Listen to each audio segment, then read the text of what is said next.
Okay friends, అందరికీ welcome to Sridhar studies. Video చూస్తున్న ప్రతి ఒక్కరు కూడా వీడియోని లైక్ చేయండి. ఇంకెవరైనా మన ఛానల్ కనుక సబ్స్క్రైబ్ చేయకుంటే తప్పకుండా సబ్స్క్రైబ్ చేసుకోండి. ఈ వీడియోలో మనం ఏపీ సెట్కి సంబంధించి 2024 అడ్మిషన్ ఎంపీసీ స్టడీ ప్రాసెస్కి సంబంధించినటువంటి పూర్తి డీటెయిల్ నోటిఫికేషన్ అయితే తెలుసుకుందాం. దీనికి సంబంధించి వెబ్ కౌన్సిలింగ్ ఎప్పుడు ఉంటుంది ఏంటి అనేది మనకు ప్రతిదీ కూడా ఇక్కడ ఇవ్వడం అనేది జరిగింది. ఇక్కడ గమనించండి, ఇది మనకు ఇంటర్లో ఎంపీసీ తీసుకునే వాళ్ళకు, ఇది మనకు ఎంపీసీ స్ట్రీమ్ వాళ్ళకు the qualified the eligible candidate AP EAPCET 2024 ఎవరైతే ఉన్నారో సో వాళ్ళందరూ కూడా బీటెక్లో అడ్మిషన్ అవ్వడానికి సంబంధించినటువంటి అప్డేట్ అనమాట. ఇది మనకు ఫీజ్ పేమెంట్ ఎలా చేయాలి, రిజిస్ట్రేషన్ ఏంటి అనేటివన్నీ కూడా మనకి ఇక్కడ ఇవ్వడం అనేది జరిగింది. ఇక the qualified eligible candidate AP EAPCET 2024 ఎవరైతే ఉన్నారో సో వాళ్ళందరూ కూడా యూనివర్సిటీలు అదేవిధంగా ప్రైవేట్ ఇంజనీరింగ్ కాలేజ్ అనేవి ఇక్కడ సెలెక్ట్ అనేది చేసుకోవచ్చు అనమాట. ఇక్కడ దీనికి కన్వీనర్ కోటా అనేది కూడా ఉంటుందని అయితే మనకు మెన్షన్ చేశారు. ఇక్కడ మనకు చూసుకున్నట్లయితే ఇక్కడ గమనించండి, మనకు పేమెంట్ ప్రాసెసింగ్ వచ్చేసి మనకు 1 నుంచి 7వ తేదీ వరకు మనకు పేమెంట్ అనేది స్టార్ట్ అవుతుంది. అంటే ఇక్కడ మనం ఆన్లైన్లో రిజిస్ట్రేషన్ చేసుకోవాల్సి ఉంటుంది. ఇక ఆన్లైన్ వెరిఫికేషన్కి సంబంధించినటువంటి సర్టిఫికేట్స్ అన్నీ కూడా మనకి ఎప్పుడు సబ్మిట్ చేయాలంటే 4వ తేదీ నుంచి 10వ తేదీ వరకు ఉంటుంది. సో వీటిని మనం 4వ తేదీ నుంచి 10వ తేదీ లోపు మన యొక్క సర్టిఫికేట్ ఏవైతే ఉంటాయో సో వాటన్నిటి కూడా ఆన్లైన్లో మనకు అప్లోడ్ అయితే చేసి వాటిని వెరిఫికేషన్ అనేది చేయించుకోవాలి. ఇక మనకు థర్డ్ పాయింట్ వచ్చేసి ఏముందంటే exercising the web options by the registration and eligible candidates అని ఉంది. సో ఇక్కడ మనకు 8 నుంచి 12వ తేదీ వరకు ఏవైతే వెబ్ ఆప్షన్స్ మనకు ఉంటాయో వాటిని మనం రిజిస్ట్రేషన్ చేసుకోవాలి. అదేవిధంగా ఎలిజిబుల్ క్యాండిడేట్ లాగిన్లోకి వెళ్ళి ఇక ఏవైనా మార్చుకోవాలి అనుకుంటే దానికి సంబంధించి change of web options for the candidate అని ఇచ్చారు. ఇక్కడ మనకు 13వ తేదీ మార్చుకోవచ్చు ఏవైనా మార్చుకోవాలి అనుకున్నా కూడా. ఇక అలాట్మెంట్ ఆఫ్ సీట్స్ అనేది మనకు 16వ తేదీన అలాట్మెంట్ ఆఫ్ సీట్స్ అనేవి వస్తాయి. ఇక సెల్ఫ్ రిపోర్టింగ్ మరియు రిపోర్టింగ్ అట్ కాలేజ్ వచ్చేసి 17వ తేదీ, అంటే 17వ తేదీ కాలేజ్కి వెళ్ళి మీ యొక్క సర్టిఫికేట్ సబ్మిట్ చేయడం కానీ లేదంటే ఏవైనా ఉంటే డౌట్స్ ఉంటే అక్కడికి వెళ్ళి కనుక్కోవడం జరుగుతుంది. అంటే 17 నుంచి 20 తేదీ వరకు మీకు అలాట్ అయిన కాలేజ్ దగ్గరికి వెళ్ళి సెల్ఫ్ రిపోర్ట్ అనేది చేయాల్సి ఉంటుంది. ఇక దాని తర్వాత మనకు నెక్స్ట్ ఆప్షన్ ఏముందంటే ఇక్కడ అబ్జర్వ్ చేసినట్లయితే మీకు క్లాస్ వర్క్ వచ్చేసి మనకు 19, సో 19 నుంచి మనకు క్లాస్ వర్క్ సంబంధించి ఉంటుంది. ఇక అదేవిధంగా మనకు నెక్స్ట్ చూసుకున్నట్లయితే అంతేకాకుండా మనకు రిజిస్ట్రేషన్కి సంబంధించి ఫీజ్ పేమెంట్కి సంబంధించినటువంటి వెబ్సైట్ లింక్ కూడా మనకు ప్రొవైడ్ చేశారు. సో sets.apshe.government.in లోకి అయితే వెళ్ళి ఏపీ ఈసెట్కి సంబంధించి అడ్మిషన్ అనేది ఓపెన్ చేసి ఇక్కడ మనకు రిజిస్ట్రేషన్ ఫార్మ్ లింక్ అయితే ఉంటుంది. సో దానిని మనం మొదట క్లిక్ చేయాలి.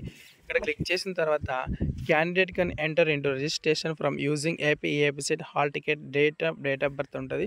సో మీ యొక్క క్యాండిడేట్ ఐడి అదేవిధంగా డేట్ ఆఫ్ బర్త్ అనేది ఎంటర్ చేయాలి. ఎంటర్ చేసిన తర్వాత registration form all the basic information displayed verify the all details అని వస్తుంది. సో ఇక్కడ దానికి సంబంధించి వెరిఫికేషన్ డీటెయిల్స్ అనేవి మనకి ఇక్కడ అడగడం జరుగుతుంది. వాటికి సంబంధించి ఏవైనా పొరపాట్లు కానీ ఏవైనా ఉన్నా కూడా సో వాటన్నింటిని కూడా ఇక్కడ సెర్చ్ చేసుకోండి. ఇక సెర్చ్ చేసుకున్న తర్వాత మనకు ఎస్సీ ఎస్టీ వాళ్ళైతే కనుక 1200 మనకు దీనికి సంబంధించి, అదేవిధంగా ఓసీ బీసీ వాళ్ళు 1200, ఎస్సీ అభ్యర్థులు 600 అయితే ఇక్కడ పేమెంట్ అనేది చేసుకోవాలి. ఇక పేమెంట్ అనేది చేసుకున్న తర్వాత నెక్స్ట్ మనకి ఇక్కడ ఇంపార్టెంట్ నోట్స్ అనేవి కొన్ని ఇవ్వడం జరిగింది. వీటిని ఒకసారి చెక్ చేసుకోవాలి. ఇక వెరిఫికేషన్ సర్టిఫికేట్ ఆన్లైన్లో వచ్చేసి ఇక్కడ మనకి ఎలా జరుగుతాయి అనేది కూడా ఇక్కడ మెన్షన్ చేశారు. అదేవిధంగా మన యొక్క సర్టిఫికేట్స్ అన్నీ కూడా ఆల్రెడీ వెరిఫైడ్ వెబ్ ఆప్షన్స్ ఉంటాయి. మరియు క్యాండిడేట్ డేటా ఇవన్నీ కూడా అవసరం లేదు. ఒకసారి మీరు రిజిస్టర్ అయితే చేసుకోండి. రిజిస్టర్ చేసుకున్న తర్వాత మీకు ప్రతిదీ కూడా ఆటోమేటిక్గా అర్థమైపోతుంది. ఇక దీనికి సంబంధించి verification of special category certificates ఏవేవి కావాలంటే ఎవరైతే మనకు పర్సన్ విత్ డిసబిలిటీ మరియు చిల్డ్రన్ ఆఫ్ ఆర్మ్డ్ పర్సనల్ అదేవిధంగా స్పోర్ట్స్ గేమ్స్ ఎన్సీసీ ఇవన్నీ ఉన్న వాళ్ళకి సంబంధించి కూడా మనకు ఎలా రిజిస్ట్రేషన్ చేసుకోవాలి, స్పోర్ట్స్ కోటా సంబంధించి అదేవిధంగా మనకు పీరియడ్స్ కోటాకి సంబంధించి మనకు అడగడం అయితే జరిగింది. అదేవిధంగా మనకి ఇక్కడ షెడ్యూల్ ఫర్ సర్టిఫికేట్ వెరిఫికేషన్ పీహెచ్కి సంబంధించి మనకు స్పెషల్గా ఫామ్ ఇవ్వడం అనేది జరిగింది. ఇది మనకి ఇక్కడ మీకు సైట్లో అవైలబుల్ అయితే ఉంటుంది. ఇక మెయిన్ మనకు కావాల్సింది ఏంటంటే certificates required for the web counselling. So మనకు కౌన్సిలింగ్ సంబంధించి ఏదైతే మనకి ఇప్పుడు కౌన్సిలింగ్ జరుగుతుందో దానికి సంబంధించి మనకు ఏ సర్టిఫికేట్స్ కావాలి అనేది ఇక్కడ మనకి ఇంపార్టెంట్ అనమాట. ఇప్పుడు దానికి సంబంధించి మనమైతే తెలుసుకుందాం. The candidates are required to keep the following certificates before processing for online web counselling. ఇక్కడ మనకు చూసుకున్నట్లయితే all original certificates and 2 sets of x-rays copies. So ఇవన్నీ కూడా మనకు ఒరిజినల్, అదేవిధంగా 2 ఎక్స్‌రేస్ కాపీస్ అనేది తీసుకెళ్ళాలి. ఇక మనకు ఏపీ ఈఏపీ సెట్కి సంబంధించి 2024 ర్యాంక్ కార్డ్ అనేది పట్టుకెళ్లాల్సి ఉంటుంది. అదేవిధంగా ఏపీ ఈఏపీ సెట్ 2024కి సంబంధించి హాల్ టికెట్ మరియు మార్క్స్ మేము ఇంటర్కి సంబంధించి ఒక ఇంటర్ మార్క్స్ కార్డ్ లేకపోతే ఇక దానికి సంబంధించినటువంటి రిజల్ట్ ఏదైతే వచ్చి ఉంటుందో దాన్ని అయితే తీసుకెళ్ళండి.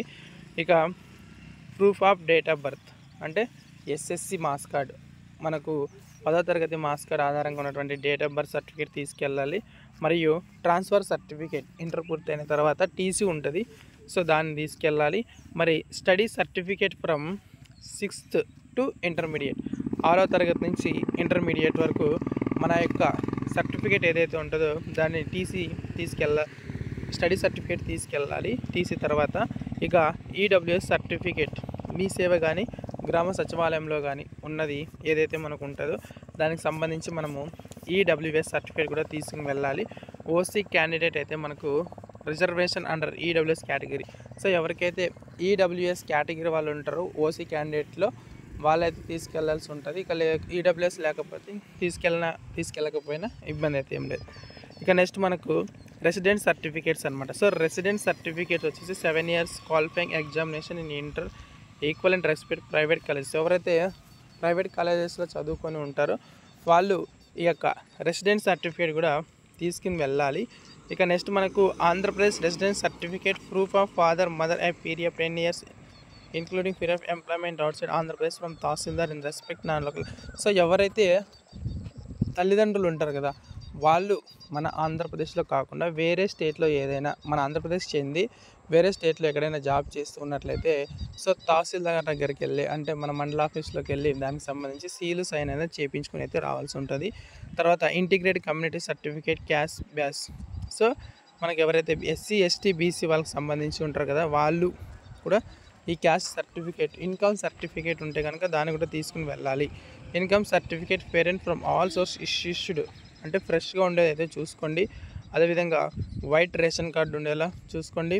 ఇక లోకల్ స్టేటస్ సర్టిఫికేట్, క్యాండిడేట్ ఇంది ఎవరైనా మైగ్రేట్ ఉంటే కనుక దానికి సంబంధించినటువంటిది కూడా అడిగారు. సో ఇవన్నీ కూడా మీరు ఖచ్చితంగా తీసుకుని అయితే వెళ్ళాలి. Candidate are informed. సో వీటన్నింటినీ మనం ఏదైతే కౌన్సిలింగ్ జరుగుతుందో దానికి సంబంధించినటువంటివి అన్నీ తీసుకొని ఇక్కడ అడ్రస్ ఉంది కదా సో దానికైతే మెయిల్ చేయరు. సో మీకు ఏమైనా డౌట్స్ ఉంటే కూడా దీనికి సంబంధించి వీళ్ళతో మనము డౌట్ హెల్ప్ లైన్ నెంబర్స్ ఇచ్చారు కదా వీళ్ళకి సంబంధించి కాల్ చేసి మీకు ఏమైనా డౌట్స్ ఉంటే ప్రాసెస్ వివరాలు ఏంటి ఇవన్నీ కూడా మీకు తెలియకపోతే ఒకసారి ఈ కాంటాక్ట్ నెంబర్కి అయితే కాల్ చేయండి.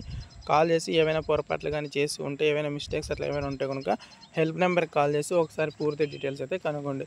ఓకే ఫ్రెండ్స్, ఇది మనకు ఏపీ సెట్కి సంబంధించి పూర్తి డీటెయిల్స్ అనమాట. వీడియో నచ్చితే మాత్రం ఖచ్చితంగా లైక్ చేయండి. అదేవిధంగా ఇంకెవరైనా సబ్స్క్రైబ్ చేయకుంటే తప్పకుండా సబ్స్క్రైబ్ చేసుకోండి. Thank you.